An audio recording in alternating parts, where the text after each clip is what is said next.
നമസ്കാരം. തിരുവല്ല മീഡിയ വാർത്തകളിലേക്ക് സ്വാഗതം.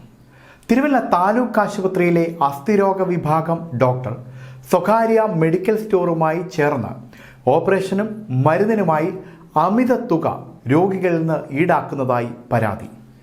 ഡോക്ടർക്കെതിരെ നടപടി വേണമെന്നാവശ്യപ്പെട്ട് യൂത്ത് കോൺഗ്രസ് ആശുപത്രി സൂപ്രണ്ടിനെ ഉപരോധിച്ചു. ആശുപത്രിയിലെ ഓർത്തോ സർജൻ ഡോക്ടർ TM സെബാസ്റ്റ്യനെതിരെയാണ് ആരോപണം ഉയർന്നിരിക്കുന്നത്. ശസ്ത്രക്രിയ ആവശ്യമായി വരുന്ന രോഗികളിൽ നിന്നും ശസ്ത്രക്രിയയ്ക്ക് ആവശ്യമായ ഇംപ്ലാന്റുകൾ വാങ്ങുന്നതിനും മരുന്നുകൾ വാങ്ങുന്നതിനും മെഡിക്കൽ സ്റ്റോർ ഉടമകളുമായി ഒത്തുകളിച്ച് അമിത തുക ഈടാക്കുന്നതായാണ് രോഗികളും കൂട്ടിരിപ്പുകാരും പറയുന്നത്.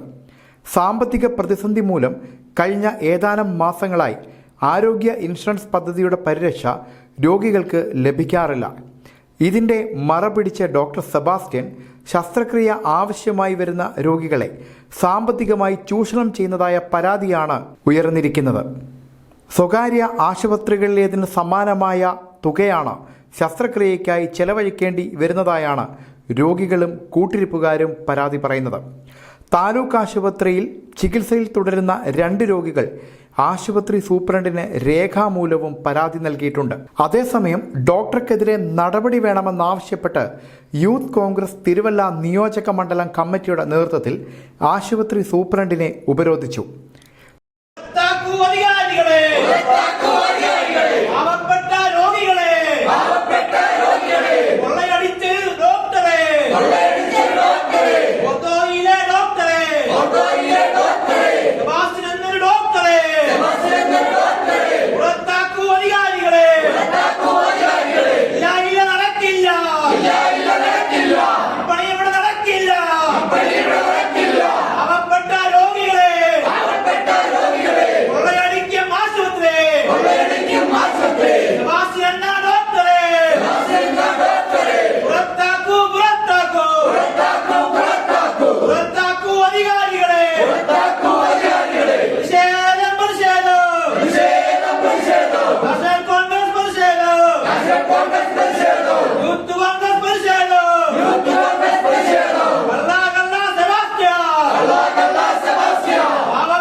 തിരുവല്ല താലൂക്ക് ആശുപത്രിയിൽ ഓർത്തോ വിഭാഗത്തിൽ ഓപ്പറേഷന് വിധേയരാകുന്ന രോഗികൾക്ക് സർജിക്കൽ മെറ്റീരിയൽ പുറത്തുള്ള മെഡിക്കൽ സ്റ്റോറിൽ നൽകി വാങ്ങണമെന്ന് ആവശ്യപ്പെട്ട് 10,000 രൂപ ഇടനിലക്കാരനായി കച്ചവടം നടത്തിയ ഡോക്ടർ EM സെബാസ്റ്റ്യനെ അടിയന്തരമായി സസ്പെൻഡ് ചെയ്യണമെന്നാവശ്യപ്പെട്ടാണ് യൂത്ത് കോൺഗ്രസ് നിയോജക മണ്ഡലം കമ്മിറ്റി ആശുപത്രി സൂപ്രണ്ടിനെ ഉപരോധിച്ചത്.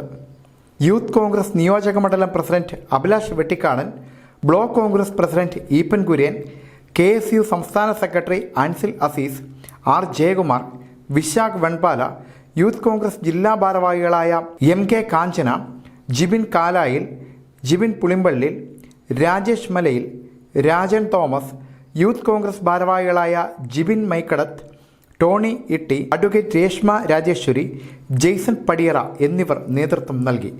News desk Thiruvalla media.